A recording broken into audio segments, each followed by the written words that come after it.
Hello again, friends! It's picnic time! We're on our way to Kingsbridge Park. Dito kami madalas nagpupunta dahil malapit din ito sa bahay, less than 10 minutes drive. Napaka-relaxing ng park na to, napakalaki. Pwedeng tumakbo-takbo ang mga bata. Masarap dito magpahangin. Tapos malapit siya sa lake, kaya pwede ding magmuni-muni lang dito. Magpa-araw, magpahangin, maglakad-lakad, pwedeng magbike. At ayan nga pala ang mga pagkain na dinala namin. Thank you Kat and Kevin for the crumble cookies and the church's chicken. Sila ate naman ay nagdala ng tempura at pansit. Kami naman ay nagdala ng kanin tinola at pakwan. Nagpe-pray na nga si ate dyan.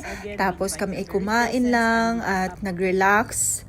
At in-enjoy lang ang view. Napakaraming ang mga parks na pwedeng pasyalan within Niagara region. Sa susunod, isasama namin kayo sa mga iba pa naming madalas pasyalan.